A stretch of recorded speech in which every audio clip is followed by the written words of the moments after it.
হিন্দু মুসলিম সংঘাতে উত্তাল নেপাল, ৩ জনের মৃত্যু। ইরানের মিত্র হুথিদের বিরুদ্ধে বড় সামরিক অভিযানের প্রস্তুতি সৌদির। মরক্কো থেকে স্রোতের মতো স্পেনে ঢুকে পড়ল হাজার হাজার মানুষ, ৯ জনের মৃত্যু। কুয়েতে মার্কিন স্থাপনায় হামলার দাবি ইরানের। ইরান যুদ্ধ নিয়ে ট্রাম্পের শীর্ষ উপদেষ্টাদের মধ্যে মতবিরোধ, বিরক্ত মার্কিন প্রেসিডেন্ট। বিস্তারিত জানতে ভিডিওতে লাইক দিয়ে না টেনে শেষ পর্যন্ত দেখুন। হিন্দু ও মুসলিম সম্প্রদায়ের মধ্যে ছড়িয়ে পড়া সহিংসতায় অন্তত ৩ জনের মৃত্যুতে উত্তাল হয়ে উঠেছে নেপাল। সার্বিক পরিস্থিতিতে গভীর উদ্বেগ প্রকাশ করে দেশবাসীকে শান্ত ও সংযত থাকার আহ্বান জানিয়েছেন নেপালের প্রধানমন্ত্রী বালেন্দ্র শাহ। শুক্রবার সংবাদ মাধ্যম আল জাজিরার প্রতিবেদনে বলা হয়েছে, গত মার্চ মাসে দায়িত্ব নেওয়ার পর জনসম্মুখে খুব কম এলেও বৃহস্পতিবার জাতির উদ্দেশ্যে ভাষণ দেন বালেন্দ্র শাহ। ভাষণে প্রধানমন্ত্রী নাগরিকদের দায়িত্বশীল আচরণ করার এবং অশান্তি দূর করতে সাহায্যের আহ্বান জানান। কর্মকর্তারা জানিয়েছেন, গত রোববার ভারতীয় সীমান্তের কাছে সুনসারি জেলার একটি গ্রামে সহিংসতা ছড়িয়ে পড়ে। সেখানে হিন্দু শোভাযাত্রার সময় উচ্চ শব্দে গান বাজানো এবং ধর্মীয় পতাকা টানানো নিয়ে কিছু হিন্দু ও মুসলিমদের মধ্যে বাকবিতণ্ডার সৃষ্টি হয়। পুলিশ মুখপাত্র আবি নারায়ণ কাফলের মতে, এক পর্যায়ে উগ্র ভিড় ছত্রভঙ্গ করতে পুলিশ গুলি চালালে 2 ব্যক্তি নিহত হন। পরে পরিস্থিতি নিয়ন্ত্রণে কারফিউ জারি করা সত্ত্বেও বৃহস্পতিবার কাছের সিরাহা জেলায় এক বিক্ষোভ চলাকালে তৃতীয় আরেকজন মারা যান। নতুন করে যেন কোনো সংঘাত না ঘটে সেজন্য কর্তৃপক্ষ সুনসারি এবং এর পার্শ্ববর্তী জেলাগুলোতে সান্ধ্য আইন বা কারফিউ জারি করেছেন। পরিস্থিতি মোকাবেলায় প্রধানমন্ত্রী বালেন্দ্র শাহ বলেন, আমি সরকারের পক্ষ থেকে সকল নাগরিক, সুশীল সমাজ, ধর্মীয় সম্প্রদায়, সম্মানিত সকল নেতা, সকল রাজনৈতিক দল এবং দায়িত্বশীল সংবাদ মাধ্যমের কাছে ধৈর্য ও সংযম প্রকাশ এবং শান্তি, সম্প্রীতি, ভ্রাতৃত্ব ও জাতীয় ঐক্য বজায় রাখার আন্তরিক আহ্বান জানাচ্ছি। সেই সঙ্গে এই ঘটনা একটি সম্পূর্ণ নিরপেক্ষ ও স্বচ্ছ তদন্তের প্রতিশ্রুতি দিয়ে প্রধানমন্ত্রী যোগ করেন, অপরাধীদের দ্রুত চিহ্নিত করে আইনের আওতায় আনা হবে। বর্তমানে আইনশৃঙ্খলা পরিস্থিতি নিয়ন্ত্রণে পুলিশ সর্বোচ্চ কাজ করে যাচ্ছে। বার্তা সংস্থা এএফপিকে পুলিশ মুখপাত্র কাফলে বলেন, আমরা মাঠ পর্যায়ের সকল পুলিশ কর্মকর্তাকে সতর্ক রেখেছি এবং ন্যূনতম বল প্রয়োগ করে জনসম্পদ রক্ষা ও যে কোনো সংঘাতময় পরিস্থিতি এড়ানোর চেষ্টা করছি।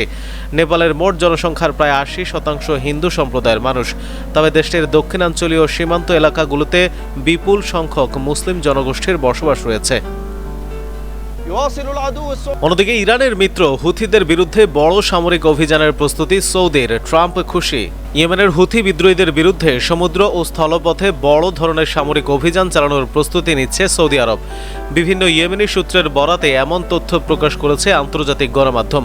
ধারণা করা হচ্ছে, লোহিত সাগর দিয়ে সৌদি আরব তেল রপ্তানির পথে হুথিদের বাধা দূর করতেই এই উদ্যোগ নেওয়া হচ্ছে। সূত্রগুলো জানিয়েছে, ইয়েমেনের পূর্বাঞ্চল থেকে সৌদি বাহিনীর কিছু সেনা প্রত্যাহার করা হয়েছে, যা সম্ভাব্য স্থল অভিযানের প্রস্তুতির অংশ হতে পারে। একই সময়ে লোহিত সাগর ও বাব আল মানদেব প্রণালীতে জাহাজ চলাচল নিরাপদ রাখতে একটি বহুজাতিক নৌ জোট গঠনের চেষ্টা করছে রিয়াদ। সৌদি প্রতিরক্ষা মন্ত্রণালয় জানিয়েছে, তুরস্ক, পাকিস্তান, মিশর, সুদান ও জিবুতি সহ 14টি দেশ যৌথভাবে একটি সামরিক সমুদ্র নিরাপত্তা জোট গঠনের পক্ষে সমর্থন দিয়েছে। সেখানে রয়েছে বাংলাদেশও। ইরান সমর্থিত হুথিরা ইয়েমেনের রাজধানী সানা এবং লোহিত সাগর উপকূলের বড় অংশ নিয়ন্ত্রণ করে। 20 জুলাই তারা সৌদির জাহাজের উপর অবরোধের ঘোষণা দেয়, তবে সব জাহাজের কাছ থেকে টোল আদায়ের পরিকল্পনার কথা অস্বীকার করেছে। হুথিদের দাবি, সৌদি আরব ইয়েমেনের উপর আরোপিত অবরোধ তুলে নিলেই তারাও সৌদি আরবের অবরোধ প্রত্যাহার করবে। তাদের মতে এটি ইরানকে ঘিরে নয়, বরং ইয়েমেনের ভবিষ্যৎ নিয়ে বিরোধ। 2015 সালে ইয়েমেনের আন্তর্জাতিকভাবে স্বীকৃত সরকারকে সমর্থন দিয়ে হুথিদের বিরুদ্ধে যুদ্ধে জড়ায় সৌদি আরব। লোহিত সাগরের নিরাপত্তা জোটে যোগ দেওয়ার জন্য যুক্তরাষ্ট্রের পাশাপাশি জার্মানি, ফ্রান্স, যুক্তরাজ্য ও ইতালিকেও আহ্বান জানিয়েছে রিয়াদ। যদিও ইউরোপীয় ইউনিয়নের অ্যাসপিডেস নামে একটি নৌ মিশন ইতোমধ্যেই ওই অঞ্চলে টহল দিচ্ছে। গত 25 জুলাই হুথিরা দাবি করে তারা সৌদি আরবের পূর্বাঞ্চলের তেল ক্ষেত্র থেকে লোহিত সাগরের রপ্তানি বন্দরে যাওয়া তেল পরিবহন অবকাঠামোতে হামলা চালিয়েছে। বিশ্লেষকদের মতে, যদি লোহিত সাগরের পাশাপাশি হরমুজ প্রণালীও সৌদি তেলবাহী জাহাজের জন্য বন্ধ হয়ে যায়, তাহলে দেশটির তেল রপ্তানি বড় ধরনের সংকটে পড়বে। ইরান সংকট শুরুর আগে সৌদি তেলের প্রায় 80% হরমুজ প্রণালী দিয়ে রপ্তানি হতো। বর্তমানে ইয়ানুবু বন্দরের মাধ্যমে লোহিত সাগর পথে রপ্তানির গুরুত্ব অনেক বেড়েছে। গত 2 সপ্তাহে হুথি ও সৌদি আরবের মধ্যে সংঘাত আরও তীব্র হয়েছে। হুথিরা সৌদি আরামকোর বিভিন্ন স্থাপনায় হামলা চালিয়েছে। এর জবাবে সৌদি বাহিনী হুথি নিয়ন্ত্রিত হোদেইদা বন্দরে বিমান হামলা চালায়। একই সময়ে লোহিত সাগরে একটি সৌদি বাণিজ্যিক জাহাজও হামলার শিকার হয়। এক দশকেরও বেশি সময় ধরে ইয়েমেনে প্রভাব বিস্তার নিয়ে সৌদি আরব ও হুথিদের মধ্যে সংঘাত চলছে। সাম্প্রতিক এক মাসে সেই উত্তেজনা নতুন করে বেড়েছে। অপরদিকে মরক্কো থেকে স্রোতের মতো স্পেনে ঢুকে পড়ল হাজার হাজার মানুষ, 9 জনের মৃত্যু। মরক্কো থেকে হাজার হাজার অভিবাসী স্পেনের ছোট ভূখণ্ড সেউতায় ঢুকে পড়েছে। পরিস্থিতি নিয়ন্ত্রণে সীমান্তে সেনা মোতায়েনের সিদ্ধান্ত নিয়েছে স্পেন। নতুন করে তৈরি হওয়া এই সীমান্ত সংকটে অন্তত 9 জনের মৃত্যু হয়েছে বলে জানা গেছে। এনডিটিভির প্রতিবেদন থেকে এই তথ্য জানা যায়। বৃহস্পতিবার বিপুল সংখ্যক মানুষ সীমান্তের বেড়া ভেঙে সেউতায় ঢুকে পড়ার পরিস্থিতি নিয়ন্ত্রণে স্থানীয় কর্তৃপক্ষ কেন্দ্রীয় সরকারের কাছে অতিরিক্ত বাহিনী পাঠানোর অনুরোধ জানায়। এরপরে স্পেন সরকার সীমান্ত পরিস্থিতি নিয়ন্ত্রণে সিভিল গার্ডকে সহায়তা করতে দেশটির সশস্ত্র বাহিনী মোতায়েনের ঘোষণা দেয়। সরকার জানিয়েছে সেউতা শহরে নিরাপত্তা বজায় রাখতে সিভিল গার্ডকে সহায়তা করবে সশস্ত্র বাহিনী। একই সঙ্গে শুক্রবার স্পেনের প্রধানমন্ত্রী পেদ্রো সানচেস স্বরাষ্ট্রমন্ত্রী ফার্নান্দো গান্দ্রে মালাস্কার সঙ্গে সেউতা সফর করবেন।